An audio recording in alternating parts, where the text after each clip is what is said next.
Haga de caso que esta le vamos a llamar la era de la iglesia, ¿sí? Y nosotros lo que anhelamos precisamente es que, aquí solamente voy a poner algo puntual, no voy a ver todos los detalles porque no me interesa eso ahorita para que no nos compliquemos, pero Primera Tesalonicenses dice que el Señor va a venir a los aires, ¿verdad?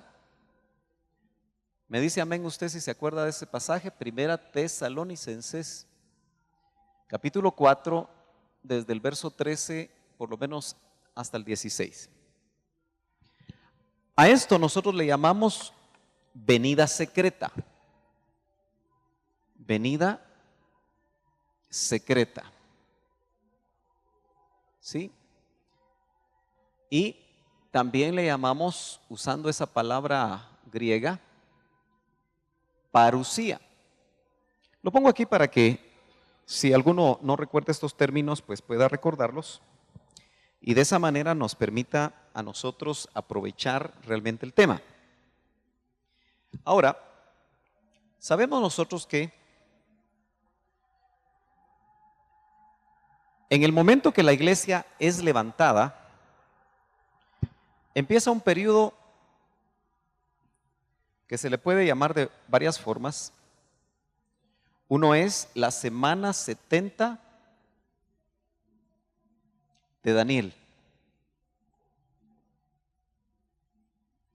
Usted dice amén si está familiarizado con estos conceptos, ¿verdad? Muy bien. La cual se divide en 3 años y medio de tribulación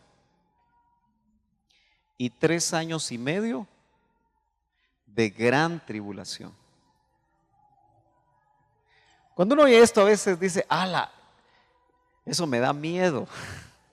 Pero la palabra y su revelación no tiene el propósito de que a nosotros nos dé miedo los eventos del final. Especialmente cuando nosotros creo que tenemos testimonio que probablemente seamos la generación a la cual, como dice Pablo, nos ha alcanzado el final de los siglos.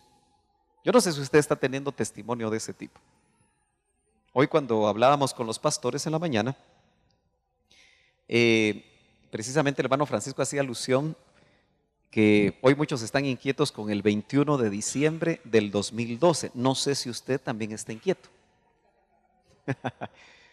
Y yo creo que algo alcancé a oír porque estaba fuera de la carpa, que decía el hermano Francisco a los pastores, que él, creo que a sus familiares les ha dicho, ¿saben qué? Mejor hablemos el 22 de diciembre. Como quien dice, no va a pasar nada, ¿verdad? Pero note usted que la gran publicidad que los canales y diríamos las organizaciones serias del mundo secular le están dando demasiada publicidad a un evento, hasta tergiversando lo que los mismos mayas dijeron, porque al fin y al cabo usted y yo no leemos los jeroglíficos, ¿verdad usted? ¿Alguno de ustedes es especialista en leer jeroglíficos en las estelas mayas? No, ¿verdad? Porque si usted quiere ir a leer, parece que la de Copán está algo cerca ahí por Honduras, por si usted puede ir a leerla, ¿verdad? Pero ninguno de nosotros conocemos o tenemos el conocimiento para descifrar, y entonces tenemos de alguna manera que aceptar lo que dicen los eruditos. Pero la mayoría de ellos, a la conclusión a la que llegan es que los mayas no están diciendo en sus escritos que el 21 de diciembre es el fin del mundo. Pero eso es lo que están vendiendo ahora muchos, probablemente como dicen algunos para hacer dinero. Usted sabe que todo mundo no tardará en aparecer las playeras, ¿verdad? 21 de diciembre, el final del mundo. Y alguna gente va a comprar esas playeras, espero que usted no compre nada de eso, ¿verdad? Porque todo es dinero en este tiempo, ¿no es cierto?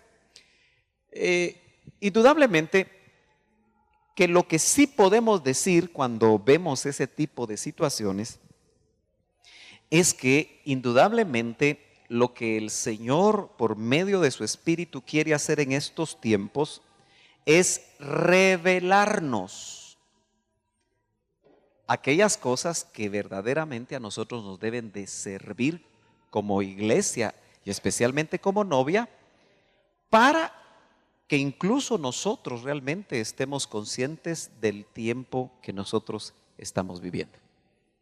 En otras palabras, si el río suena, es porque piedras lleva, ¿verdad? Entonces sí tenemos nosotros en estos tiempos que oír al Espíritu Santo, que involucrarnos más de lleno en el conocimiento personal de la palabra y nuestro propio estudio. Entonces, la semana 70 de Daniel, que usted tiene que recordar un detalle en Daniel, en el libro de Daniel, es que las 70 semanas son para mi pueblo Israel. Dice, perdón, Daniel. ¿Sí o no? 70 semanas han sido decretadas sobre mi pueblo Israel. Si yo lo veo de esa manera, es muy sencillo que nosotros logremos darnos cuenta que en la semana 70 de Daniel, la novia ya no está. Porque fue decretado para Israel. En otras palabras, si la novia se va aquí para llevar a cabo o llevarse a cabo la venida secreta del Señor, nosotros como novia o la novia no tiene ya nada que ver aquí, pero sí aquellos que como amigos del novio, los ministros, que van a pasar de ser ministros del Hijo a ser en otra dimensión ministros del Espíritu. De esas cosas vamos a estar hablando. Y entonces, como lo que nos interesa son los rangos, note que sube la novia, pero suben los ministros amigos del novio. Aquí la novia, porque los ministros del novio van a entregar a la novia. Esa es su función. Y entonces notamos que Cantares es un verso que obviamente, capítulo 3, verso 6, hay que leerlo por espíritu. Hay que leerlo e interpretarlo bajo revelación, y lo que deseamos nosotros es que usted en lo personal que tiene Espíritu Santo pueda interpretarlo y verlo por el Espíritu. No solamente porque yo se lo digo, o lo dijo el doctor Ríos, sino porque el Espíritu a usted en lo personal le da testimonio que esto es así. Capítulo 3 entonces de Cantares, verso 6 dice, ¿qué es eso? What is this? ¿Qué es eso? Hay una versión que dice, ¿quién es esta? No sé si así tiene su versión usted. Que sube del desierto. Note, sube, porque está hablando en figura de ese momento especial, como columnas de humo. ¿Ha visto usted cómo el humo sube? El humo es aire caliente, ¿verdad? Y el aire caliente tiende a subir, ¿no es cierto? ¿Está usted de acuerdo? Es un fenómeno físico, ¿verdad? Que el aire caliente tiende a subir. Entonces, note usted que cualquier teólogo tradicional va a decir que todo el libro de Cantares es una poesía hebrea. Y lo van a ver como poesía, ¿verdad? Pero nosotros, un poquito más iluminados por parte del Espíritu, vamos a ver que cuando dice, ¿quién es esta? Me gusta más esa versión. Las Américas dice, ¿qué es eso? Pero precisamente la llamada de las Américas dice, ¿quién es esta? Si usted tiene una versión de las Américas, no me dejará mentir que precisamente ahí hay una llamada en la palabra eso, con un numerito 1, que dice, ¿quién es esta? Precisamente en figura refiriéndose a la novia. que sube del desierto como columna de humo, con perfume de mirra e incienso, con todos los polvos aromáticos del mercader. Está hablando que la novia está preparada con todo lo que en la cultura oriental hacían para preparar a una novia. Usted no tiene que olvidar que la Biblia utiliza todos los elementos culturales de la época en que fue escrita, en este caso, el Cantar de los Cantares. ¿Sí? Sin embargo, una novia, yo me doy cuenta, moderna, la preparan, ¿verdad? Hay hasta paquetes con baños de miel o baños de leche o no sé qué hacen, ¿verdad? Y preparan a las novias en los spas, ¿verdad? ¿Verdad que sí? Hay paquetes de esos. Tal vez usted cuando fue novia no había nada de eso, ¿verdad? No se dio su bañito de ¿qué diríamos? De lodo, ¿verdad? Porque hoy hasta baños de lodo y no sé qué otras cosas y que le aguacate y no sé qué. Bueno, y es interesante que cuando usted ve el libro de Esther, eran 6 meses de preparación en óleos aromáticos, 6 meses de preparación en otra cosa para ir con el rey, que también es figura. En otras palabras, la novia no sube así por así. Y los amigos del novio y los ministros, como el doctor les llama aquí, los ministros del hijo le llama en esta etapa. Ministros del hijo, su tarea ha sido preparar con todas estas cosas, que obviamente en la figura tenemos que interpretarlas como espiritualmente, ¿sí? Para que la novia realmente madure y esté preparada para subir, y los amigos del novio, los ministros del hijo, en una dimensión de llenura del Espíritu Santo, en una dimensión con dones del Espíritu, en una dimensión de frutos del Espíritu, pero mortales, para entregar a la novia, porque el novio, lo voy a poner aquí, vino a los aires. En esa venida, en ese momento, notemos que el novio no se da a conocer al mundo. Ni siquiera se da a conocer a los salvos de la iglesia que no dieron la estatura para ser novia. Sino que aquel pasaje que nunca me voy a cansar yo también de usarlo, y recuerdo que el doctor Ríos lo usaba continuamente, en Hechos capítulo 10, si usted me acompaña, usted probablemente ya sabe cuál es, pero que es interesante, muy muy interesante que nosotros meditemos en 10:40 de Hechos. Ese pasaje yo lo tengo subrayado, incluso lo tengo con las palabras griegas que aparecen ahí en el original, con algunas anotaciones de eso, porque para mí es sumamente importante. Dice, refiriéndose a Cristo resucitado, o a Jesús, dice, a este Dios le resucitó al tercer día, 10:40 de Hechos, e hizo que se manifestara.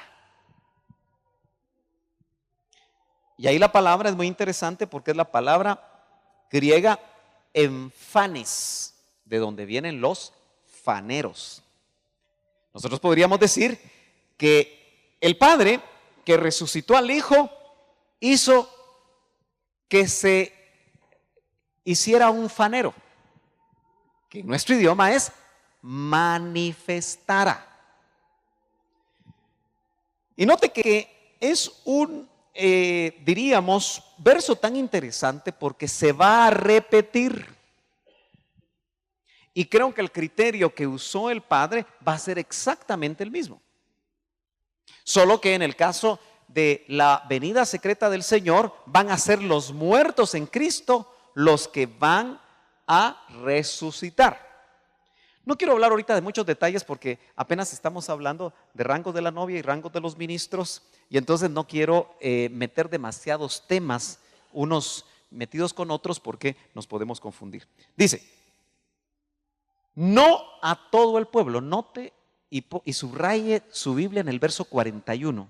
Dice, e hizo que se manifestara no a todo el pueblo. ¿Lo lee usted bien? Si ya una vez se manifestó solo a un grupo, mucha gente, especialmente cuando no se entiende estas cosas, dicen, ¿cómo no, chon? Dice, solo a un grupito, dice, ¿qué corona tiene? Pero el Señor ya lo hizo. Uno podría con ese verso decir que el Señor es un elitista o que hace acepción de personas. Pero nosotros sabemos que Él no es así, sino que hay propósitos en eso. Y en su resurrección dice, no a todo el pueblo, sino a los testigos. Si en la primera venida, al resucitar, necesitó testigos, yo sospecho que va a necesitar testigos en su venida secreta. Y dice, testigos, veamos las características, que fueron escogidos. ¿Qué dice la Biblia? De antemano, sí, pero ¿qué dice la Biblia en otro pasaje paralelo? Muchos son los llamados. ¿Y cuántos? Uno no quisiera que dijera pocos, ¿verdad? Uno quisiera que dijera muchos. Y pocos los escogidos.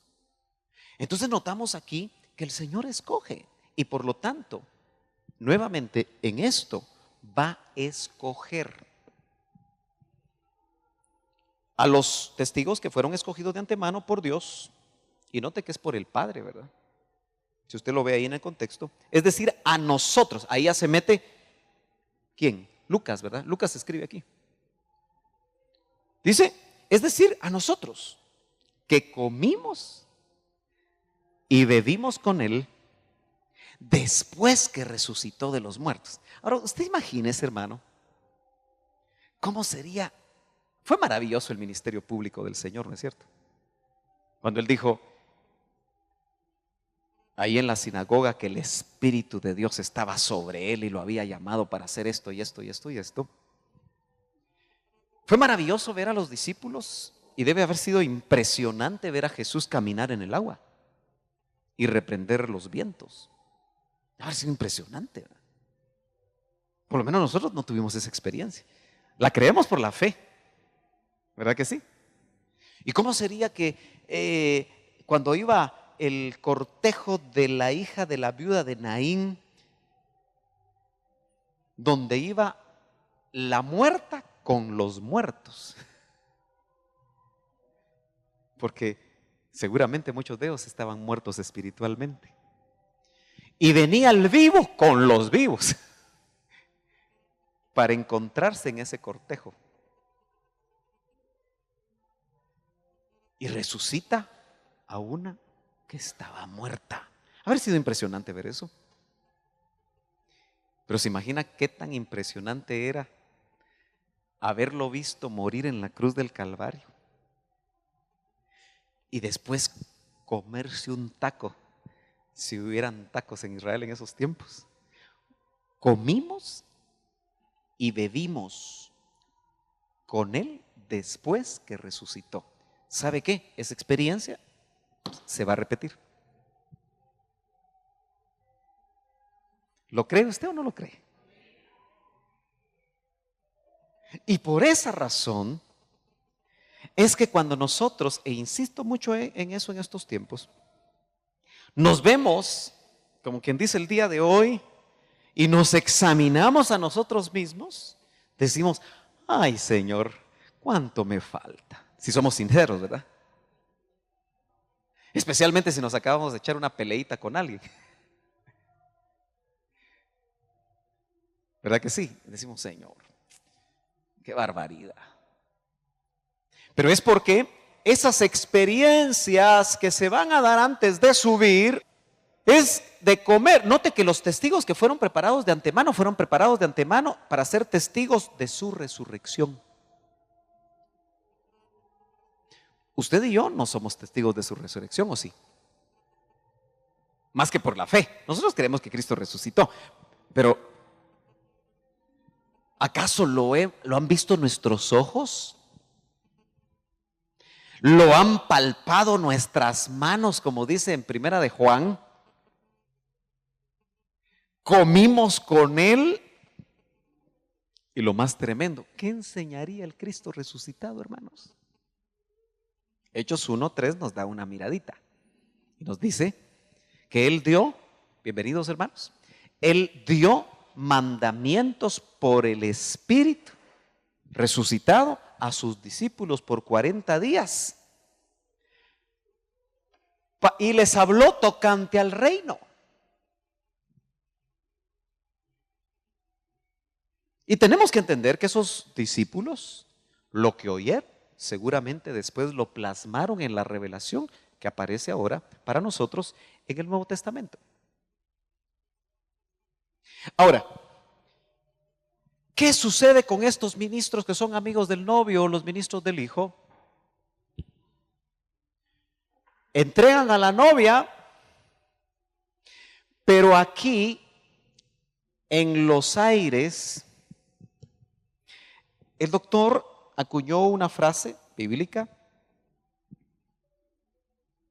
y que tal vez usted la ha escuchado y que vale la pena meditar en ella y tal vez hacer preguntas. Cuando la novia y aún los amigos del novio suben, podemos decir que aquí la novia termina de ser preparada, pero va a haber también una transformación en los ministros del hijo, que no van a seguir pegaditos a la novia, porque cuando se la entreguen al novio, el novio se hace cargo. Y hablamos el miércoles pasado de cómo en Génesis 24, cuando vemos a Rebeca, que vio a Isaac, y ya Rebeca ya se había enamorado de Isaac sin haberlo visto. ¿Usted está enamorado de Cristo sin haberlo visto? Porque eso va a marcar mucho el ser novia. Pero es que el espíritu tipificado en Eleazar, en todo el recorrido le fue hablando de cómo era Isaac. Le haber dicho que era hijo de la promesa. Le haber dicho que la mamá de Isaac era estéril. Y que fue un milagro de Dios que realmente Isaac, y que su nombre, que me parece que significa risa, fue porque Sara, ya de ¿cuántos años? Viejita Sara, lo dio a luz, pero que cuando un ángel llegó a decir de que iba en el siguiente tiempo, cuando las mujeres daban a luz a los 9 meses, iba a nacer Isaac, y ella dice que dijo: ¿cómo yo, con la edad que tengo, voy a dar a luz? Y se rió. Y tiene que ver el nombre Isaac con esa risa. Y todas las cosas que le debe haber contado Eleazar debería ser equivalente a todo lo que el Espíritu Santo ahora nos habla a nosotros acerca del Hijo. Por eso yo me preocupo, y a veces uno como ministro se entristece, que hoy haya tanto ministro que lo que le traslada a las ovejas desde los púlpitos es crecimiento personal. Que le traslada a las ovejas es cómo ser próspero en la tierra.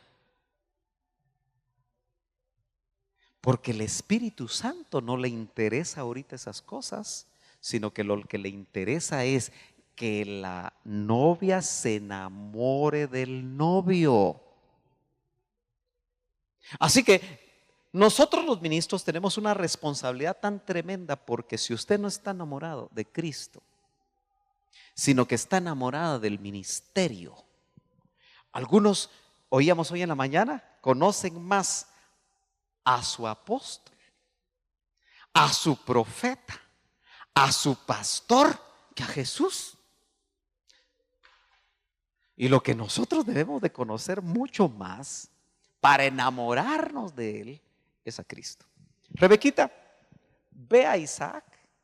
Pregunta, ¿quién es ese guapo que viene por ahí?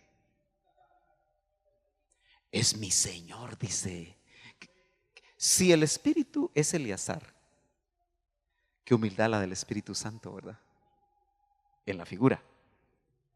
Porque dice, es mi Señor. Porque el Espíritu se sujeta en su función a hacer lo que le toca hacer según las directrices de la cabeza de la iglesia, que es el Hijo.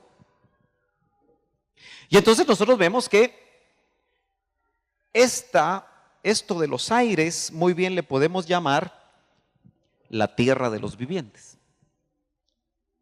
Esa es la frase que quería compartir y que por supuesto algunos lo van a recordar. Y yo recuerdo que el doctor nos compartía que la tierra de los vivientes es un lugar o un estado.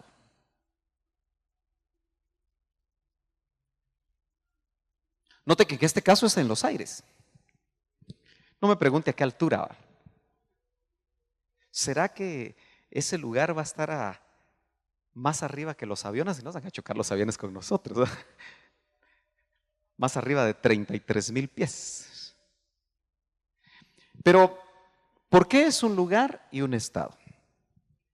El doctor aquí nos enseña, y si me acompaña rapidito, a San Juan capítulo 14. Juan capítulo 14. El Señor nos dice algo que tiene que ver con la tierra de los vivientes,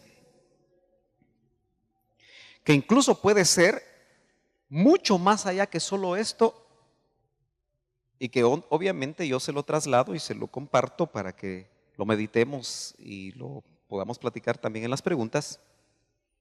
Verso 2. En la casa de mi Padre hay muchas moradas. Si no fuera así, os lo hubiera dicho, porque voy a preparar un lugar para vosotros. Entonces, el doctor de alguna manera mira que cuando se habla de un lugar, él dice en este tema, ese lugar puede ser hasta un planeta. Puede ser en algún área de los aires. O, lo voy a plantear así, una burbuja. Y lo voy a poner literal. Porque lo estoy exponiendo y de alguna manera creo que él trata de explicarlo para que nosotros lo imaginemos y tratemos de entenderlo. Una burbuja en la tierra, en algún área de la tierra. Y por supuesto, cuando habla de un estado es que usted y yo, como ya somos vivientes, ¿verdad? ¿Cuántos saben que ya somos vivientes? Porque, hermano amado, esta tierra es una tierra de muertos. El doctor en este tema le llama el Seol de la tierra. No especificando el Seol como lo tenemos nosotros definido como la región de los muertos, sino que la misma tierra es como un Seol. Porque somos, o mejor dicho, fuimos muertos. Porque ¿quiénes son los muertos? En el concepto espiritual, lo que Efesios 2 nos dice, que éramos muertos en delitos y pecados. Y podríamos decir que la tierra, todo aquel que no ha nacido de nuevo, está muerto. Estamos claros con eso, ¿verdad? Entonces, esta tierra está llena de muertos. Por eso el Señor decía, deja que los muertos entierren a sus muertos. Está hablando de muertos que perdieron la vida y muertos que los llevan en la caja, porque todavía no han nacido de nuevo. Estamos todos claros, eso es doctrina básica, ¿verdad? Muy bien. Entonces, precisamente en este pasaje dice, los vivientes que permanezcamos, seremos transformados.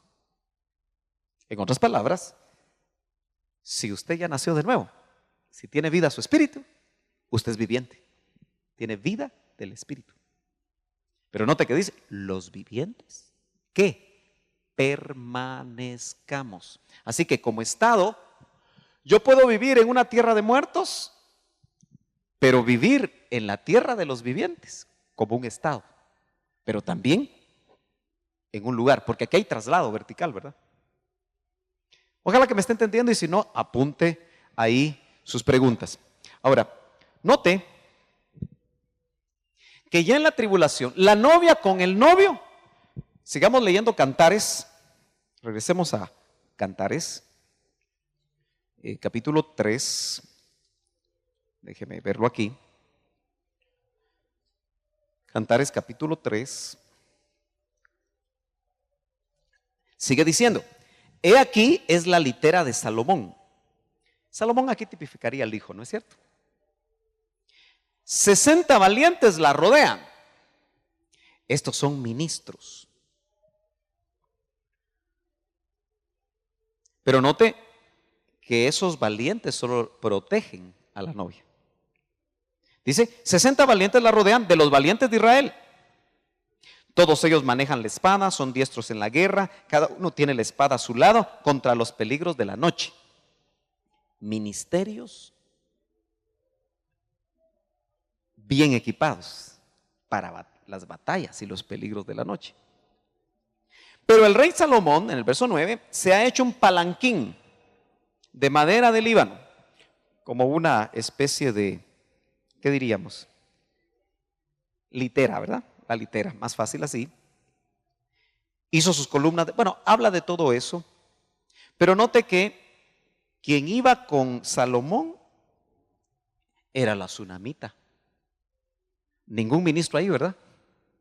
Ellos estaban afuera. Entonces, una vez la novia es entregada al novio, como Rebeca vio a Isaac, se baja del camello. Entendamos que esa bajada del camello es que ya no depende de los ministros. Por eso, hermano amado, uno de los mayores anhelos personales como ministro, como pastor de esta iglesia local, es que usted no dependa de mí, sino dependa del Señor. Que mi función ministerial lo haga madurar a usted de tal manera que si yo tropezara, usted sigue adelante, porque no depende de mí, depende del amado. Eso lo tenemos que tener muy claro, y hoy en día se enfatiza mucho la función ministerial centralizadora, haciendo uso del carisma personal. Por eso hasta que hoy hay personas que se arremangan si le tocan a su ministro.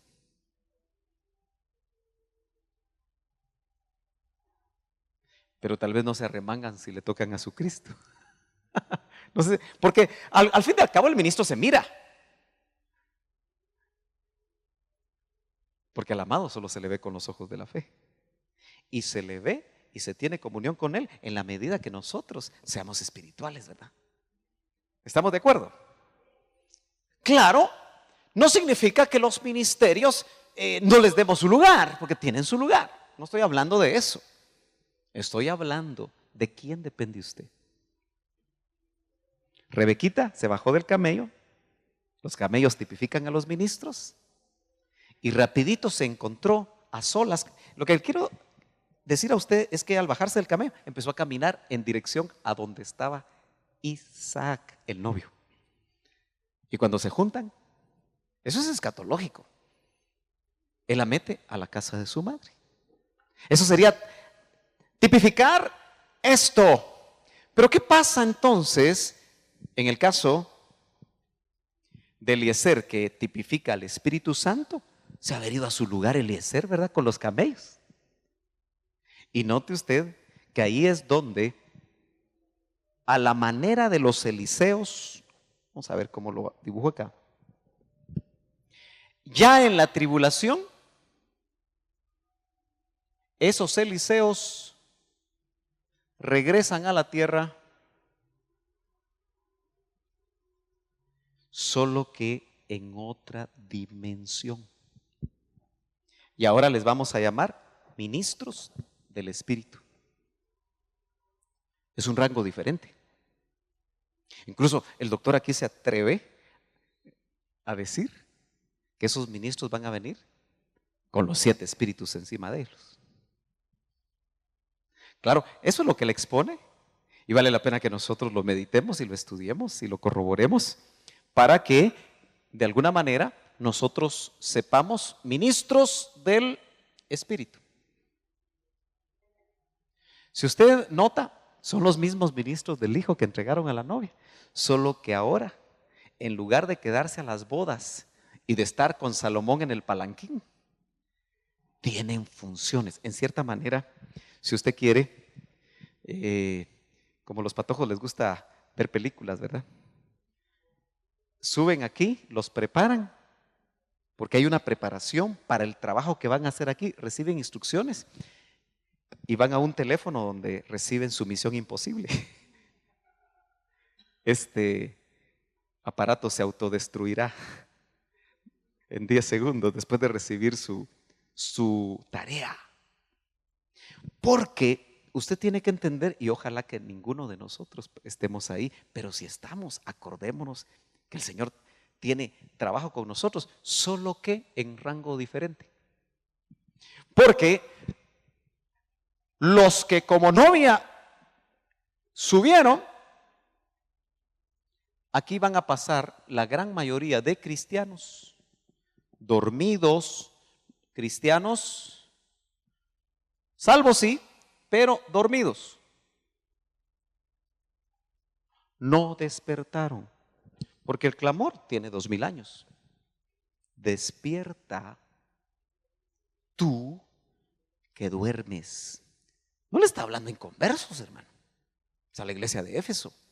Despierta tú que duermes.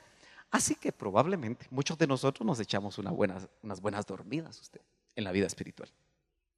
Y pasan los años. Aquí hay gente que yo conozco de hace 20 años.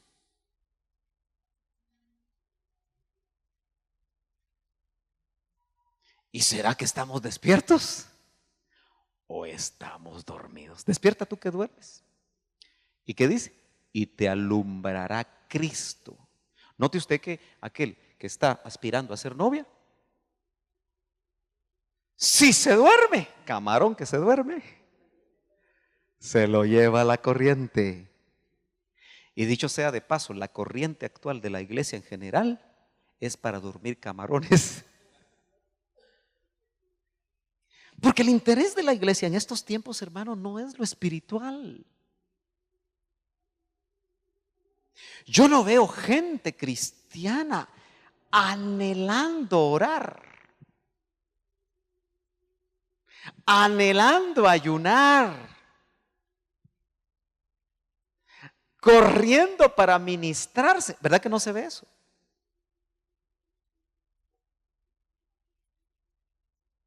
Yo veo gente cristiana trabajando arduamente para hacer plata, pero duro. Trabajan 13, 14, 15, 16 horas para hacer dinero. Money. Yo le estoy hablando no del mundo, porque hay deudas, porque hemos sido malos administradores, porque hemos caído en gastar más de lo que nosotros podemos producir, y esa es la peor economía que puede haber, ¿no es cierto? Y tantas otras cosas más que se dan, ¿no es cierto? Porque hay muchas cosas que nos duermen. Fíjese usted, yo no sé si usted había pensado que el mismo trabajo eclesiástico lo puede dormir a uno. Hay pastores dormidos administrando una iglesia. Yo conozco pastores que se suben a los techos a arreglar las tejas usted. Para mí un pastor no debería hacer eso. Conocí a uno que por subirse a arreglar el techo se cayó y se mató. ¿Verdad, hermano Víctor? allá por Antigua. Pero ¿quién le dijo a ese pastor que su trabajo era hacerla de albañil? Si su trabajo era ser albañil, mejor se hubiera aprendido a hacerlo, ¿verdad? Porque, y claro, uno dice, no, es que el hermano quería ayudar. Sí, está bien, pero no conocía su función.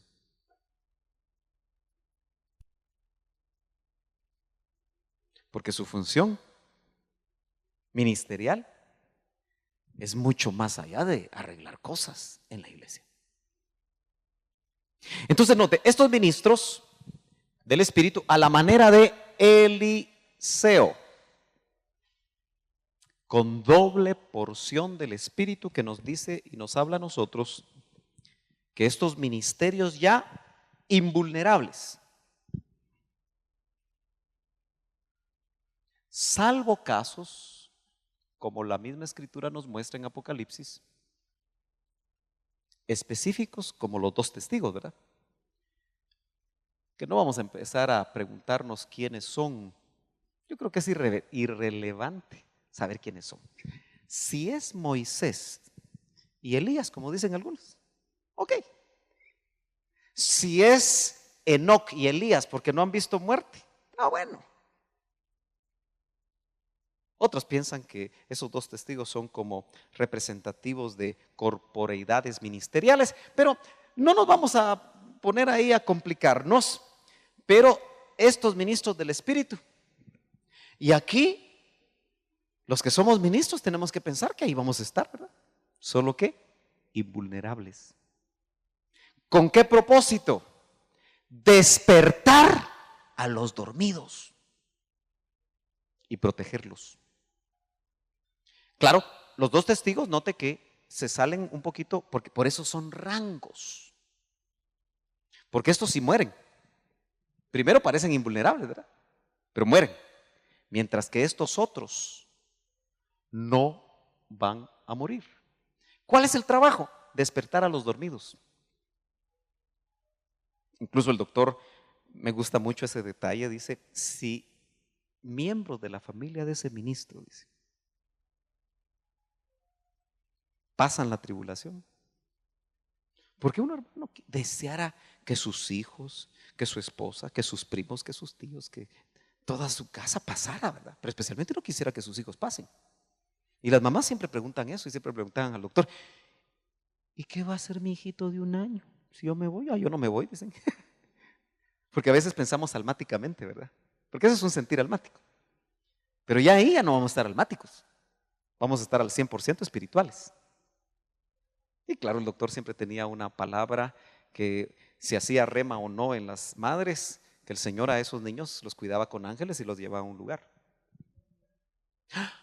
Decían las mamás. Porque eso va a pasar, ¿verdad? Cuando Él venga, van a haber niños chiquitos. Y como no hay nietos, ¿verdad? Realmente el Señor trabaja con las personas individuales, pero el Señor es justo y es bueno. Pero ¿qué va a pasar con algún familiar nuestro? Imagínese usted que un ministro ve a su esposa que se quedó, o aún su hijo. Me gusta mucho que él visualiza que ahí nosotros los vamos a ayudar y los vamos a proteger. Solo que, lamentablemente, es otro rango. Porque estamos hablando de rangos.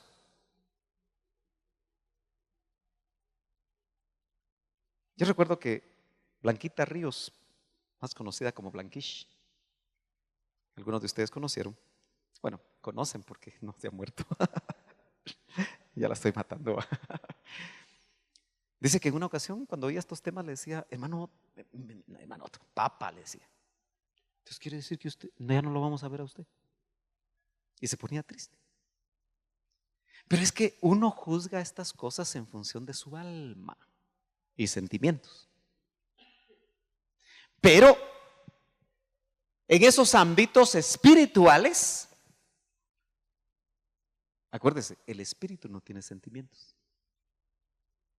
Ay, qué desalmado el espíritu, puede pensar uno. No, lo que sucede está que es otro nivel.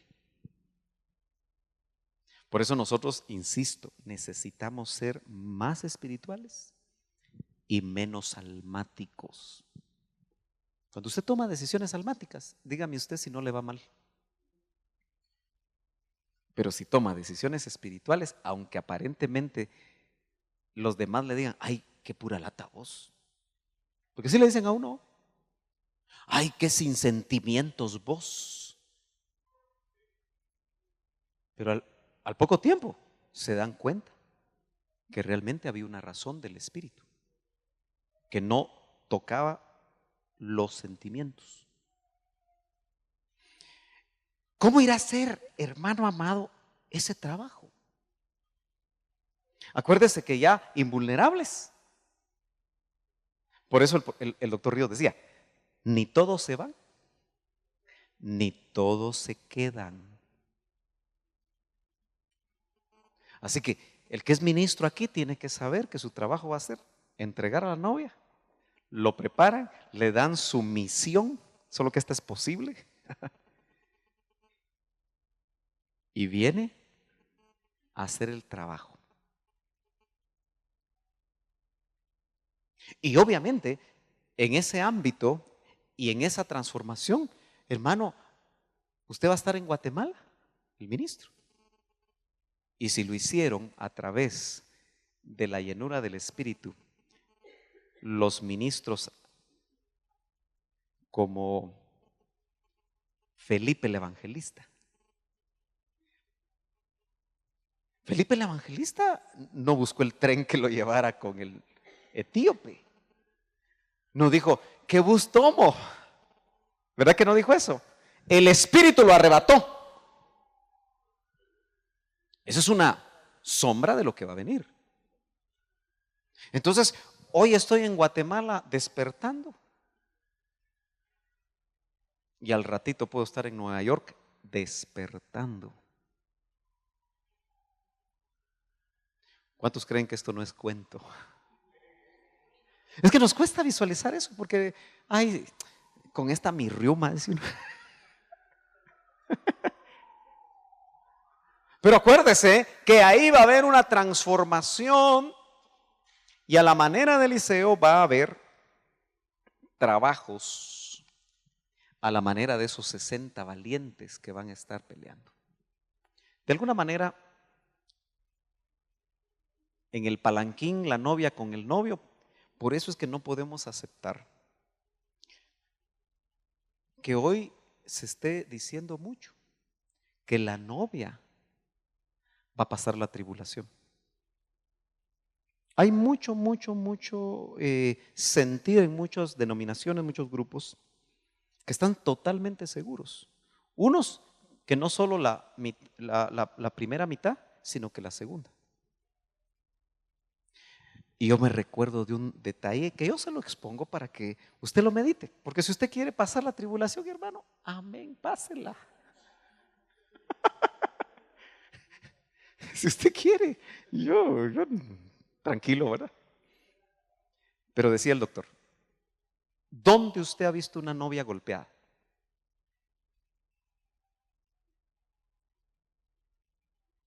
La novia va a estar en amores. La novia va a estar en amores. Por eso la preparan. Pero los 60 valientes estaban preparados para pelear. Y tiene que haber un despertamiento, pero ojo, es de dormidos, no es de inconversos.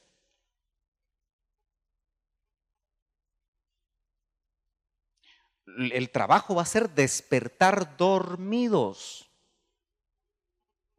Yo espero que los que se duermen en las congregaciones no sean los dormidos. Ya usted va a ver cómo le hace. Va a tener que ponerse 2 palillos aquí, mire, como Mr. Bean, ¿verdad? Para no dormirse.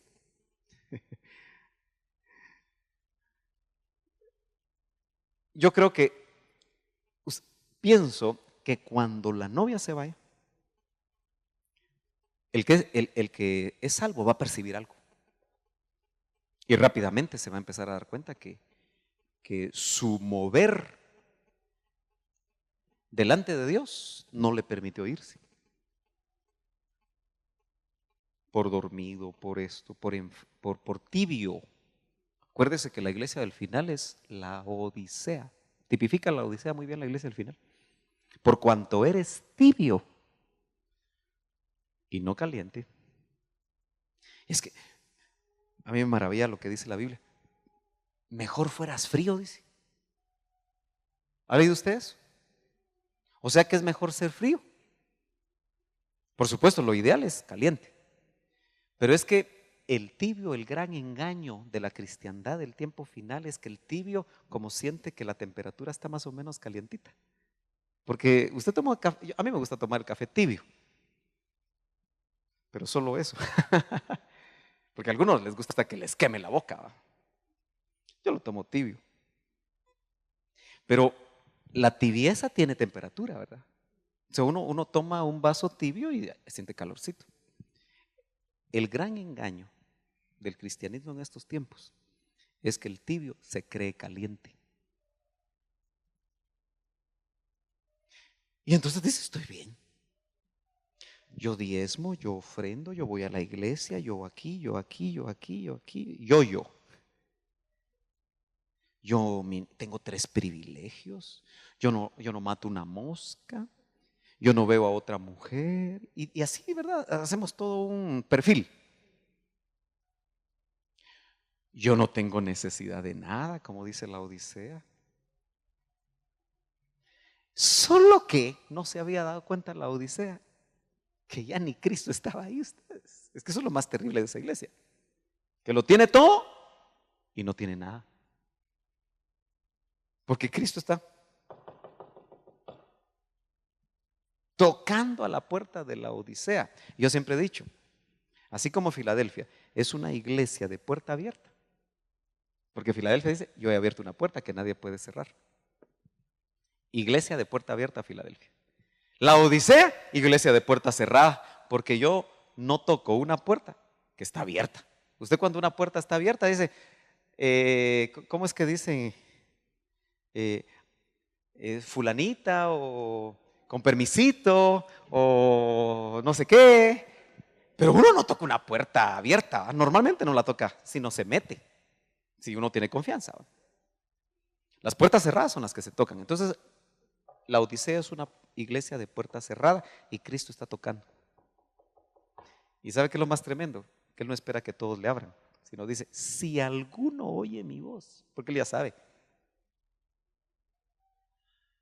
O sea, de la gran multitud que es la Odisea, Cristo solo está esperando que alguno oiga su voz. Y le ofrece comunión, ¿verdad? Yo entraré a Él y cenaré con Él y Él conmigo. Eso quiere decir que Cristo se quiere meter con nosotros hasta la cocina. Y muchos tenemos a Cristo solo para una tocadita, ¿verdad? No, Señor, así de lejitos te estás bonito, Señor. No te metas muchito conmigo, Señor. Así vivimos la vida. No, Señor, en mi matrimonio no te metas. Ese lo arreglo yo. Y por eso está tan desarreglado. No, Señor, en mi trabajo, no, Señor. Porque yo quiero hacer pistillo, dinerito. No, Señor, con mis hijos no te metas. Y la mayoría de veces Cristo no se mete en nada con nosotros. Ya estoy predicando, mejor sigo enseñando ahora. Yo a veces me paso, pero ¿alguno de ustedes necesitará predicación hoy?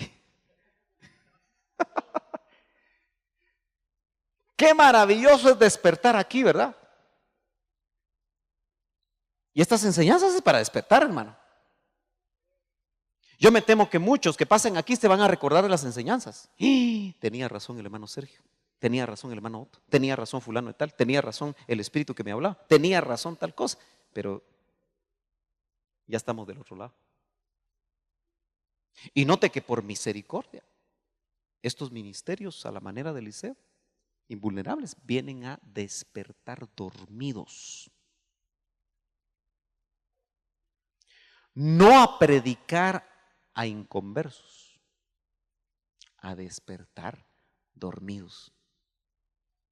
Y es que obviamente también vemos nosotros que paralelamente en todo este trabajo el Espíritu quiere que todo que todo el que se pueda salvar se salve.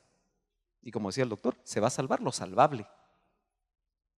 Y usted y yo no sabemos quiénes son, entonces hay que predicar. Por eso la iglesia debe despertar para predicar. Nuestra tarea es predicar, predicar, predicar, predicar, predicar, predicar. Para eso estamos. Y parte de donde la iglesia está dormida es que no predica. Porque muchos de los que les vamos a predicar probablemente van a pasar dormidos. Pero en otro rango de reino. Acuérdese, en otro término, primicias se van, pero queda la gran cosecha, queda ahí. Pero hay que despertar a la gran cosecha. Y lo tremendo es que la gran cosecha, muchos van a morir.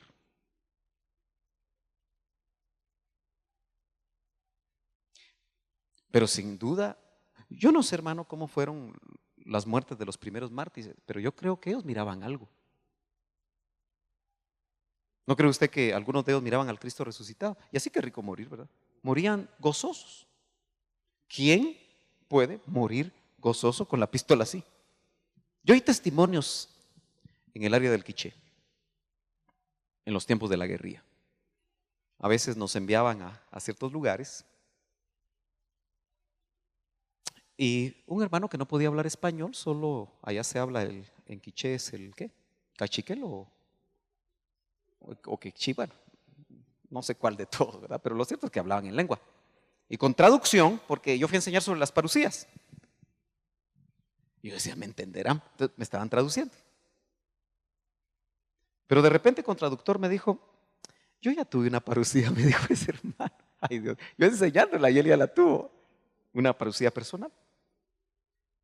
Porque cuenta, ustedes saben que en nuestro país, al que era indígena en esas áreas, o lo mataba la guerrilla, o lo mataba el ejército.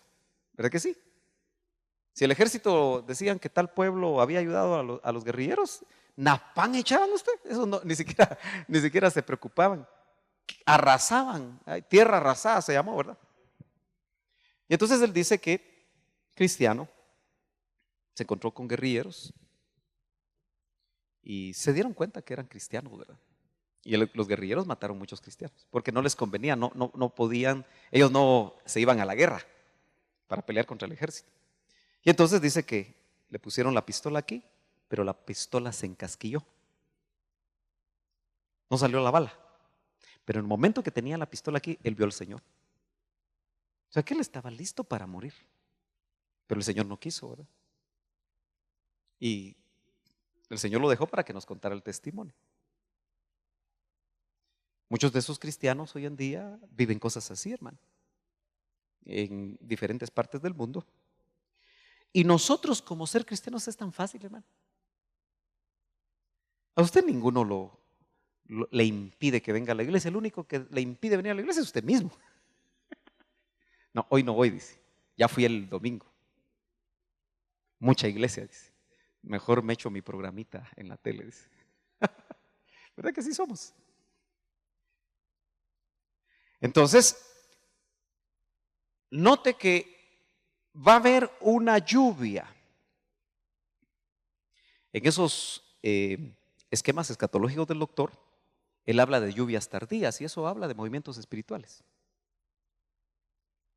Y entonces es muy interesante que el doctor, cuando habla de los ministros, yo le voy a leer literalmente lo que dice. Entonces va a haber un cambio de ministerio y de dimensión, dice.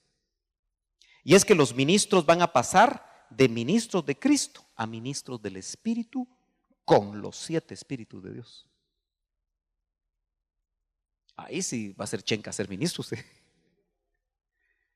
Venite diablo y venite. Porque mire, hermano, cuando uno empieza a ver el Apocalipsis y se da cuenta de todo lo que está pasando aquí, cuando aparece Abadón, que sale del abismo y todos los que salen ahí con colas de escorpiones, que algunos dicen que eso no es literal, pero son monstruos. El doctor creía que en esa época lo que van a venir son otra vez los Nefilim, nueva incursión de Nefilim. Había Nefilim antes, Génesis 6, y después de que los hijos de Dios buscaran a las hijas de los hombres. Antes, había antes de eso y después. Y es que la palabra nefilim, una buena traducción es los hermosos que hacen caer. Y estudiando las raíces, da la idea de que son los caídos. Creaciones que salieron de la mano de Dios, pero que cayeron y que pasaron al bando de los malos. Y que en estas incursiones que uno se pregunta, ¿por qué la tierra? ¿Verdad? ¿Por qué la tierra? Pero seguramente no solo en la tierra los nefilín estuvieron. Porque hay vestigios. Lo que pasa es que nosotros todavía no, aún con todo lo que la ciencia ha avanzado, pero ustedes saben que algunos dicen que sí, otros dicen que no, la NASA dice que no, pero otros dicen que sí, pero vestigios en Marte hay, hasta de pirámides. Lo que pasa es que todo eso siempre se trata de decir, no, no, es una sombra, que no sé qué, que no sé qué. Pero donde el río suena es porque piedras lleva. O sea, estos seres quisieron colonizar mundos y sojuzgarlos. Así que esos ministros, para poder hacer la obra de Dios, invulnerables. ¿Qué hacía Eliseo? Veámoslo solo en el plano humano. ¿No le mandaba el rey de Asiria ejércitos para un profeta? Y los chamuscaban, hermano. Eliseo oraba y se chamuscaban. Y creo que 3 veces le mandó, ¿verdad? O Elías. Ok. Pero también vemos a Eliseo con doble porción, que pelea con 2 osas. ¿Sí? Pelea con 2 osas, que tipifican las 2 bestias que se ven en el Apocalipsis. Entonces, es interesante que Elías, noten ustedes que solo dice Elías tisbita y no dice más, ¿verdad? Y entonces aquí el doctor nos traslada algunos conceptos interesantes que le voy a leer también. Dice, los rangos que van a ver van a ser grandes, dice. Yo siempre le recomiendo que si alguno necesita copia, podemos buscar la manera, ¿verdad? Porque estos libros están agotados. Porque los ministros que van a subir a entregar a la novia, bajan luego a la tierra, donde el panorama va a ser de locura, de confusión. Entonces van a empezar a proteger a las familias de Dios. Note que esto es familia de Dios, solo que ya no es novia. Porque de la familia de Dios, como de la familia de Labán, que era familia de Abraham, sale Rebeca. Ahí la figura encaja muy bien. Y si hubiera algún rezagado de nuestras familias, ahí está la literalidad de lo que le estaba diciendo, los vamos a proteger. Claro, esto es lo que el doctor vio. Yo se lo traslado y usted analícelo. Los vamos a ayudar, los vamos a esconder, los vamos a salvar, a proteger de lo que están pasando en la gran tribulación. O sea, esa salvación es salvados en la gran tribulación. Lo que la novia va a hacer es salvada de la tribulación. No es lo mismo ser salvados de que ser salvados en. La novia es aparte de los rangos ministeriales. Entonces el traslado de los ministros es para acompañar a la novia. Y el arrebatamiento es el Espíritu Santo presentando a la novia ya arreglada, ya terminada para matrimonio. Los ministros no van a participar en el matrimonio propiamente, van a ser testigos probablemente del matrimonio, pero lo que quiero decir es que los ministros son partes del matrimonio, son amigos del esposo y de la esposa. Me interesa mucho esta frase, dice. Por eso los ministros llamados por el Señor o por el Espíritu deben prepararse para un traslado de dimensión. Pero me gusta esta frase. Hay que empezar a prepararse por revelación, no por deducción. Todos estos acontecimientos, hermano, si a uno le gusta estudiar la Biblia, uno se vuelve muy deductivo y saca muchas conclusiones escatológicas por deducción. Especialmente si usted tiene un cerebro privilegiado. Entonces, qué interesante. Estos tiempos ya no son para deducir, son para oír al Espíritu. Es revelación, hermanos. Y obviamente cada uno de nosotros, si amamos la palabra, porque el Señor conoce nuestros corazones, conoce nuestra intencionalidad, conoce realmente el anhelo de nuestros corazones. Y hoy veíamos cómo, para los que estuvieron en el estudio de pastores, el tema era para que los ministros subamos al monte. Me gustó mucho la frase tipificada en esa tienda de reunión, que hoy estoy más seguro que nunca que no es el tabernáculo de Moisés. La tienda de reunión no es el tabernáculo de Moisés. Estúdielo despacio y se va a dar cuenta. Porque en el tabernáculo de Moisés solo entraban los levitas, ¿verdad? Y en ese pasaje dice que todo aquel que quería encontrarse con Dios iba a la tienda de reunión. No puede ser el tabernáculo de Moisés.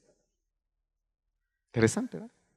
Por otro lado, la ponían fuera del campamento. Y el tabernáculo de Moisés estaba resguardado en el centro del campamento. Entonces, los ministros tenemos que tener tienda de reunión. Y lo interesante es que todos, cuando miraban a Moisés caminar hacia la tienda de reunión y bajaba a la nube, y había una experiencia ahí interesante, todos dice que de las tiendas se postraban cuando Moisés estaba buscando a Dios. Y entonces nos hizo una pregunta así a mansalva el ministro que enseñó hoy. ¿Ven tus ovejas cuando tú te metes a la tienda de reunión para encontrarte con Dios o no lo ven?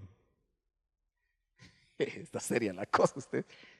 Dice uno, ¿dónde firmo mi renuncia? Por eso Pablo decía, para esto, ¿quién es suficiente? Y yo me recordaba cuando el doctor decía, porque tiene que ver con todo esto, el ministro tiene que estar en el lugar santísimo, llamando a sus ovejas para que entren, porque si está en el atrio, lo más que van a entrar las ovejas es al atrio y otros se van a quedar afuera del atrio. Qué responsabilidad, hermano. Ni siquiera en el lugar santo, ministrando, porque note que el mayor trabajo se hacía en el lugar santo, con la luz del candelero, es guianza del Espíritu. O sea que yo puedo estar guiado por el Espíritu haciendo el trabajo del lugar santo, ministrando, orando, intercediendo, y todo lo que se puede hacer y ver en el lugar santo. Pero mi lugar debe ser estar en el lugar santísimo diciendo a la oveja, entra. ¿Por qué? Porque si el ministro está en el lugar santísimo, las ovejas que ministra van a familiarizarse con el lugar santísimo. Y una vez el doctor Ríos, escatológicamente hablando, vio el tabernáculo no horizontal, lo vio vertical, donde el atrio está pegado a la tierra. Y es cierto, ¿verdad? El que está en el atrio solo le gusta lo de la tierra. Es salvo, es bautizado, pero está arraigado a la tierra. Los pies los tiene en la tierra, en esa visión del tabernáculo de Moisés vertical. Y él vio cómo ese tabernáculo agarró fuego en épocas entrando al Apocalipsis, ¿verdad? Esta etapa final, agarra fuego, empieza a quemarse el lugar santo y solo se salvan los que están en el lugar santísimo y de ahí son arrebatados. Bonito, ¿verdad? Solo que qué delicado, ¿verdad? ¿Por qué cree usted que a nosotros Hebreos dice que por el rompimiento del velo que era el cuerpo de Cristo, dice que ahora tenemos entrada al lugar santísimo? Antes era una vez al año y solo el sumo, no cualquiera, ¿no? Ni siquiera los sacerdotes, el sumo, una vez al año y con sangre. Pero desde que la sangre de Cristo se derramó, tenemos un camino nuevo y vivo. Pero hermanos, si somos honestos, Si mucho llegamos al lugar santo y de repentón nos metemos al lugar santísimo. Y mucha gente se siente feliz con porque el candelero de oro nos habla de frutos y dones. Eso lo vamos a ver el domingo. Que estamos viendo cómo el Señor puso un orden para colocar el tabernáculo. Que nos habla a nosotros de un ordenamiento también en nuestras vidas espirituales, ¿verdad? Pero note que así como el candelero tenía frutos, dentro de la forma del candelero, habla de frutos y habla de dones. Entonces tú puedes tener frutos y puedes tener dones, y guianza del Espíritu, y luz en tu candelero y todo lo demás, y unciones. Pero eso no garantiza que estés en el lugar santísimo. Así que la cosa se pone seria ahora. Ok, ¿cómo vamos con el tiempo? Bueno, voy a hablar 5 minutos más porque son las 8:30 para preguntas. Parece que con este tema se va avanzando despacito. Muy bien, dice, ¿eso quiere decir que van a haber facultades en ministros a lo Elías? Y va a haber facultades en ministros a lo Eliseo. Ahí se va a ver la resurrección de muertos. Esto qué interesante. Ahí se va a ver la resurrección de muertos por muertos, como lo hizo Eliseo. ¿Se acuerdan que Eliseo ya estaba muerto? Y resucitó a un muerto. ¿Se acuerda de eso? ¿O no se acuerda? Pero el doctor aquí lo está viendo en figura. O sea, él está viendo lo que narra de Eliseo, la Biblia, pero lo está viendo en el plano futuro. Pero también no se va a poder tocar sino solo al salvable. Estamos hablando de la tribulación. ¿Usted se recuerda que la ley decía que no se podía tocar un muerto porque no se contamina? Entonces, en función de eso, él dice, porque si se toca un muerto se contamina uno. Pero él está viendo la ley. Pero nuevamente la interpretación la ve al futuro, porque está viendo muertos espirituales. Es decir, el ministro que va a estar en la tribulación no va a tocar los muertos espirituales. Porque si los evangelizara con lo invulnerable que está, sería como un Cristo resucitado, ¿verdad? A la manera de un Cristo resucitado, que note usted que no le habló a nadie. ¿Se imagina usted si el Cristo resucitado hubiera ido a todo Israel? Gana todo Israel. Y si hubiera empezado a volar, hubiera ganado todo el mundo. Solo que él sabía que no era el tiempo y que no era la manera como el Señor iba a salvar, porque el Señor quiso salvar a la humanidad por medio de la iglesia.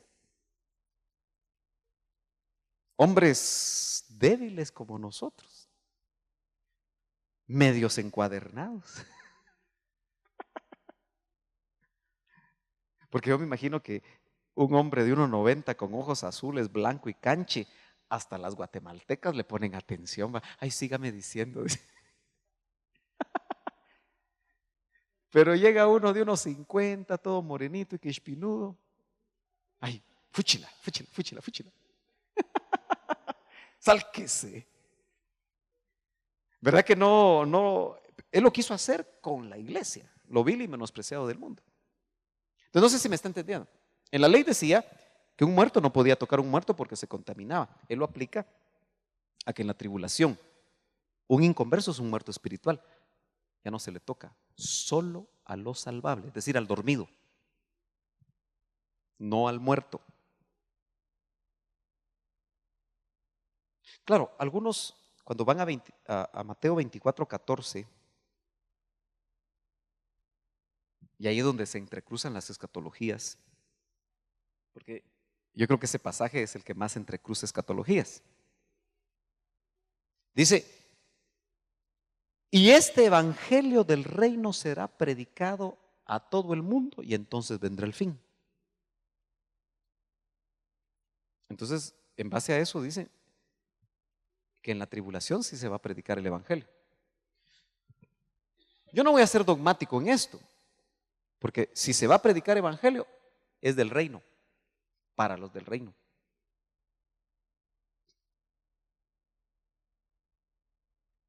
Pero en este ángulo que lo estamos viendo, y se lo estoy leyendo literalmente, dice, quiere decir, dice, Pero notemos que el ministerio del Señor tocaba a un muerto y no se contaminaba, porque tocó al hijo de la viuda de Naín y tocó a la hija de Jairo. Mateo 9:25, usted lo puede leer. Dice, en la ley judaica no se podían tocar muertos porque contaminaban, pero para Cristo la hija de Jairo no estaba muerta, únicamente estaba dormida. Allá fue la que le dijo Talita Kumi, ¿sí, verdad? En arameo. Quiere decir, porque el Señor ahí en el contexto dice, ella solo está dormida.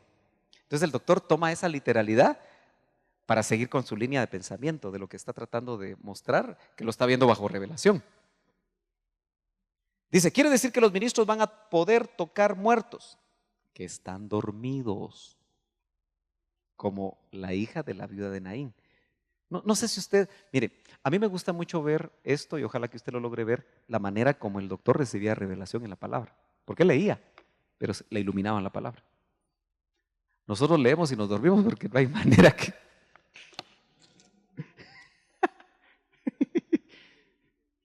Pero ¿por qué el doctor realmente era un hombre que comía, desayunaba, almorzaba, cenaba Biblia y se levantaba a las 3, 4 de la mañana a orar y a tomar la Biblia y a llenar notas? Porque este libro, decía él, habla. Nosotros necesitamos, hermano, entrar a esa esfera. Yo creo que no era solo para él. Claro, Dios tiene ministerios de revelación, pero yo creo que aquel que anhela que la palabra se le revele, se le va a revelar, hermano. Voy terminando. Dice, pero no van a poder tocar a los muertos que no se levantan. Lo que estamos tratando de decir es que los ministerios de rangos que van a venir a la tierra de los muertos no van a tocar muertos, van a tocar vivos en la esfera de los vivos que todavía estén aquí, en este ambiente. ¿Estamos de acuerdo? Porque la tierra de los vivientes no solo es un lugar, sino es un estado.